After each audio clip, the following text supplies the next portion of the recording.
कक्षा 6 हिंदी का किताब है ये अक्षरा। पाठ 12 साप्ताहिक धमाका। इस पाठ में बाल अखबार के महत्व और उपयोगिता का रोमांचकारी वर्णन बड़े ही रोचक ढंग से किया गया है। इतवार की सुबह पूरे मोहल्ले में साप्ताहिक धमाका की ही चर्चा थी।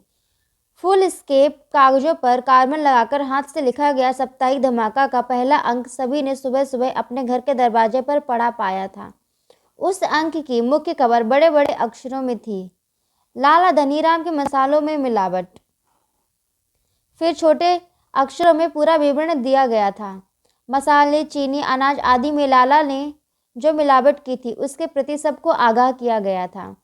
लाला के घिसे हुए पुराने बाटों की चर्चा थी। कम तौलने की कला में माहिर लाला को पुरस्कृत करने का प्रस्ताव भी था। साप्ताहिक धमाका में कुछ खबरें चटपटी थी, कुछ तिलमिलाने वाली। कुछ खबरों के शीर्षक थे, गुटकू भटनागर बैगन की सब्जी से चिढ़ते हैं, ठेकेदार हजारा सिंह ने लड़की की शादी में 50,000 नकद दहेज दिया, हेडमास्टर चोपड़ा के घर स्कूल के चपरासी काम करते हैं, क्लास टीचर सोहन लाल ने 3 महीने की फीस अब तक स्कूल में जमा नहीं की। साप्ताहिक के दूसरे पृष्ठ पर कुछ शैतान बच्चों के बारे में खबरें दी गई थी। वीरू ने पिता की घड़ी चुराकर 50 रुपयों में बेची। राजेश का सफेद कुत्ता चोरी हो गया। दीनू और रमेश ने स्कूल से भागकर पिक्चर देखी। अखबार के अंत में अगले अंक के मुख्य आकर्षण दिए गए थे। रिश्वतखोर मुंशी शादीलाल के काले कारनामे, सनातन धर्म मंदिर ट्रस्ट के हिसाब में घोटाला, सीक्रेट एजेंट डेविड की विशेष रिपोर्ट, मोहल्ले के शराबियों का भंडाफोड़। साप्ताहिक धमाका की ऐसी सनसनीखेज खबरें पढ़कर सभी हैरान थे। खबरें न केवल सच्ची थी बल्कि कान खड़े करने वाली थी। संपादक के नाम के आगे हम बच्चे लिखा देखकर यह समझने में मुश्किल नहीं हुई कि यह काम कुछ बच्चों का है। कुछ लोग बच्चों के इस साहस भरे काम से खुश थे, कुछ अपने पोल खुलने से बेहद खिसियाए हुए थे। लाला धनीराम की दुकान में तो सुबह सुबह ही हंगामा हो गया था। टंडन साहब ने 1 किलो चीनी तोलवाई, फिर किलो का बाट उठाकर देखा तो नीचे से खोखला पाया। हर तौल में कम से कम 100 ग्राम का घोटाला। लोग इकट्ठे हो गए, खूब खचखच हुई।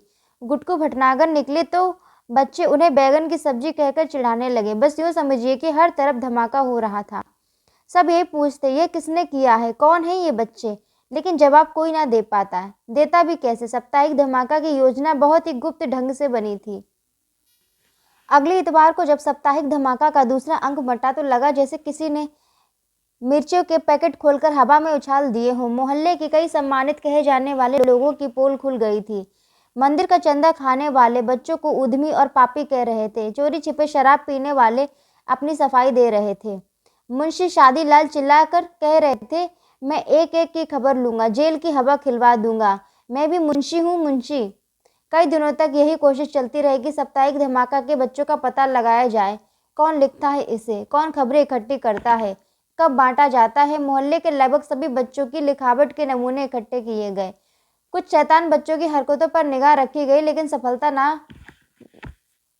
ना मिलनी थी ना मिली। हार कर मोहल्ले के सभी बड़े लोगों की एक मीटिंग बुलाई गई।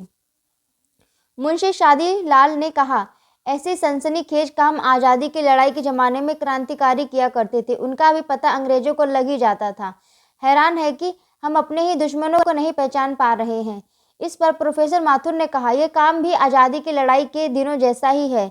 आज इस बात की बहुत ज़रूरत है कि जो लोग समाज और देशवासियों के दुश्मन हैं उनका भंडाफोड़ किया जाए। यह काम हमें करना चाहिए था, लेकिन बच्चे कर रहे हैं। मैं उन बच्चों को बधाई देता हूँ। फिर तो मीटिंग में बहुत हंगामा हुआ। बिना किसी निर्णय की मीटिंग खत्म हुई। इतवार की सुबह साप्ताहिक धमाका में अन्य खबरों की साथ मीटिंग की रिपोर्ट भी थी। सबसे मजेदार खबर थी, लाला धनीराम द्वारा साप्ताहिक धमाका बांटने वालों को पकड़ने की कोशिश नाकाम। दरअसल लाला धनीराम सुबह 4 बजे उठकर घर के बाहर अंधेरे में बैठ गए थे, लेकिन जब उजाला हुआ तो देखा कि साप्ताहिक धमाका तो पहले ही बढ़ चुका था। साप्ताहिक धमाका के ताज़ा अंक में उन घरों के नंबर दिए गए थे जहां रेडियो बहुत जोर से बजता है। अपील की गई कि इससे मोहल्ले के बच्चों की पढ़ाई में बाधा पड़ती है, कृपया रेडियो धीमा बजाइए।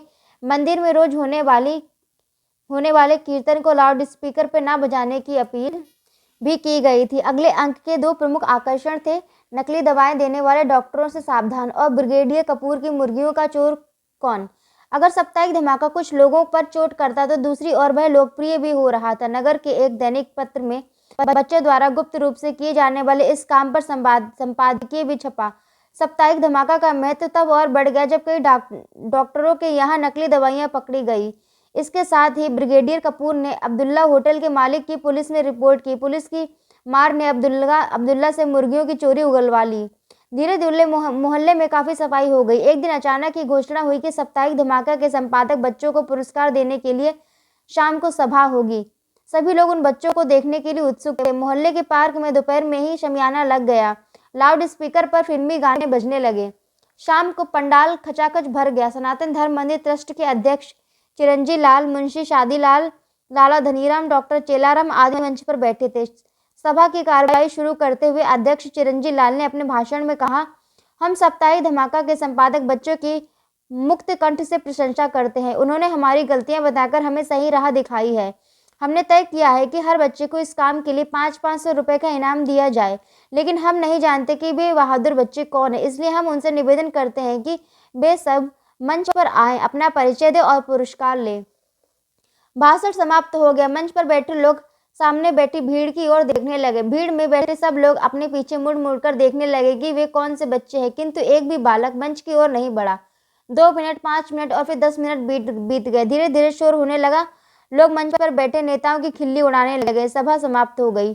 साप्ताहिक धमाका के अगले अंक में मुख्य खबर छपी, संपादक बच्चों को ब्लैकमेल करने की चाल नाकाम। फिर खुलासा किया गया कि साप्ताहिक धमाका के संपादक बच्चों को पहचानने के लिए यह कितना बड़ा षड्यंत्र था। इसके बाद से साप्ताहिक धमाका और भी जोर से धमाका करने लगा। परिणाम यह हुआ कि लोग अपने को धीरे धीरे बदलने लगे। रेडियो और भजन कीर्तन वाले लाउड स्पीकरों का स्वर धीमा हो गया। मुंशी शादीलाल भी कहने लगे, अरे भाई, इस बानर सेना से कौन दुश्मनी ले, जो भगवान दे उसी में खुश हूँ। डॉक्टरों के यहाँ भी ठीक दवाई मिलने लगी। साप्ताहिक धमाका अभी बंद नहीं हुआ। हर इतवार की सुबह अपने अंक बढ़ जाते थे। अब एक राज की बात सुनो। पिछले दिनों मैंने साप्ताहिक धमाका के संपादक बच्चों से मुलाकात की। उन्हें इस साहसिक और जोखिम भरे काम के लिए बधाई दी। सबसे अधिक प्रशंसा इस बात के लिए की कि उन्होंने अपनी गोपनीयता बनाए रखी। तुम्हें यह जानकर आश्चर्य होगा कि ये संपादक बच्चे उसी मोहल्ले के हैं। इनकी संख्या 4 है। चारों बिल्कुल सहज होकर रहते हैं, लेकिन इनकी तेज निगाह से कोई बात छिप नहीं पाती। पहले अखबार की एक प्रति तैयार की जाती है, फिर 4 प्रतियां। इसके बाद चारों बच्चे मिलकर ढेर सारी प्रतियां बनाते हैं। जानते हो इनकी लिखावट क्यों नहीं पकड़ में आती? इसलिए कि चारों ने बाएं हाथ से लिखने का भी अच्छा अभ्यास किया है। उन्होंने यह नहीं बताया कि वे अपना काम कब और कहाँ करते हैं। उन्हें यही सफलता पर खुशी है। उनका कहना है कि जैसे ही उनके मोहल्ले की समस्याएं हल हो जाएंगी, धमाका बंद हो जाएगा, लेकिन ज़रूरत पड़ने पर वे उसे दोबारा शुरू कर देंगे। इसीलिए उन्होंने अपनी सभी बातों को गुप्त रखा है। अगर कहीं साप्ताहिक धमाका का अंक मिले तो जरूर पढ़ना। वह समाज के नाम बच्चों की चुनौती है। सुना है साप्ताहिक धमाका का जोरदार विशेषांक भी निकलने वाला है। साप्ताहिक धमाका के लेखक डॉक्टर हरिकृष्ण देवसरे का जन्म 1940 ईस्वी को नागौद, सतना, मध्य प्रदेश में हुआ। उनके शोध का शीर्षक हिंदी बाल साहित्य एक अध्ययन था। हिंदी जगत में बाल साहित्य पर आधारित यह प्रथम शोध प्रबंध है। आप सन 1960 ईस्वी से सन 1984 ईस्वी तक आकाशवाणी में रहे। तदुपरांत स्वैच्छिक अवकाश ग्रहण करके सन 1984 ईस्वी से सन 1991 ईस्वी तक पराग मासिक बाल पत्रिका के संपादक के रूप में कार्य किया। आपने बच्चों के लिए 300 से अधिक पुस्तकें लिखी हैं। इसके अतिरिक्त आपने समीक्षा, आलोचना और कई अंग्रेजी पुस्तकों के हिंदी अनुवाद भी किए हैं। और यह है इस पाठ के शब्दार्थ। और अब आगे हैं प्रश्न अभ्यास, क्वेश्चन आंसर्स। आप देखिए इस पाठ के। Today's gonna be a good day. Wake up.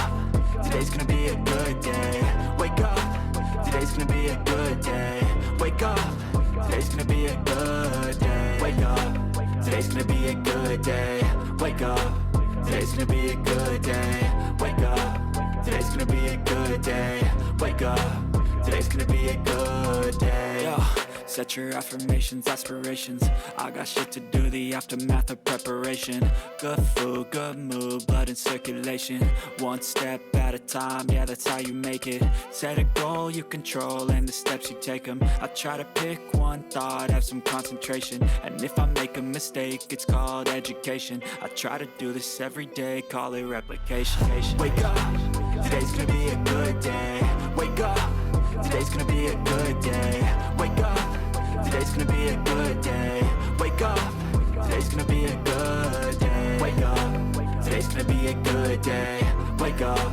Today's gonna be a good day. Wake up. Today's gonna be a good day. Wake up. Today's gonna be a good day. So life ain't easy, yo. I think there's a reason, though. Ups and downs, just like every different season, yo. Sometimes I'm high, other times I'm barely breathing, though.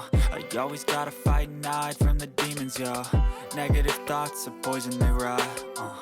Head full of flies, so here come the clouds. They'll never stop unless I can swap all the bad for the good in my head when I'm lost. Yeah, so I'ma fake it till I make it.